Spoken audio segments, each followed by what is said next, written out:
রবীন্দ্র জন্মজয়ন্তী উদযাপন উপলক্ষে শিয়ালদা, পতিশর ও শাহজাদপুরে এখন উৎসবের আমেজ। এরই মধ্যে প্রস্তুত করা হয়েছে কবিগুরুর কাছারি ও কুঠি বাড়ি।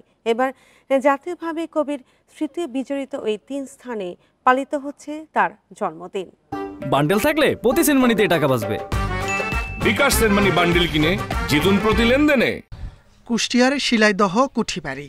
বিশ্বকবি রবীন্দ্রনাথ ঠাকুর সেখানে বসেই গীতাঞ্জলি সহ অনেক কাব্যগ্রন্থ রচনা করেন। 4 বছর পর জাতীয়ভাবে রবীন্দ্র জন্মজয়ন্তী উদযাপনের প্রস্তুতি নেওয়া হয়েছে এই কুঠি বাড়িতে। উৎসবটি পালন হতে যাচ্ছে, আমরা আশাবাদী যে অনেক সুন্দরভাবে উৎসবটি পালন করা হবে। রবীন্দ্রনাথ ঠাকুরের সাহিত্যের বেশিরভাগটা ওনার কিন্তু এখানে কিন্তু লেখা।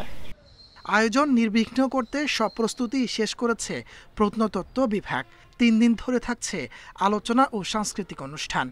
আমরা সাজিয়েছি আলোচনা সভা ও কবিগুরু রবীন্দ্রনাথ ঠাকুরের বিভিন্ন গান, কবিতা ও নৃত্যের মাধ্যমে আমাদের এই অনুষ্ঠানটা সাজানো হয়েছে। একই চিত্র নওগাঁর আত্রায়ের পতিশর কাছারি বাড়িতে।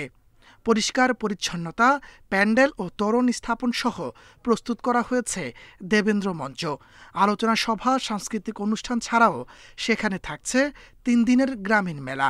প্রত্যেকের বাড়িতেই আত্মীয় স্বজন থাকে, তারা এই মেলা দেখা উপলক্ষে, রবীন্দ্র জন্মজয়ন্তী দেখা উপলক্ষে পতিশরে আসে। যে সমস্ত শিল্প ও সংস্কৃতি সম্মানা ব্যক্তিবর্গ রয়েছেন, যারা শিল্পী রয়েছেন, যারা রবীন্দ্রনাথকে চর্চা করেন, তাদের মিলন মেলা অনুযায়ী একটা মেলা হবে। এদিকে সিরাজগঞ্জের শাহজাদপুরে এখন উৎসবের আমেজ। কবির কাছারি বাড়িতে রবীন্দ্র জয়ন্তীর 3 দিনের অনুষ্ঠান ঘিরে নেওয়া হয়েছে সব ধরনের প্রস্তুতি। বরণ্য বা দেশবরণ্য রবীন্দ্র গবেষক, জ্ঞানী গুণী ব্যক্তিবর্গ অংশগ্রহণ করবেন। আমরা আশা করি যে খুব ভালো একটি অনুষ্ঠান আমরা আয়োজন করতে সক্ষম হব। শাহজাদপুরের কাছারি বাড়িতে বসে কবি রচনা করেছেন সোনার তরী, চিত্র, চৈতালি, কল্পনা, ছোট গল্প সহ অনেক সাহিত্যকর্ম। তাপস সরকার, ইন্ডিপেন্ডেন্ট নিউজ।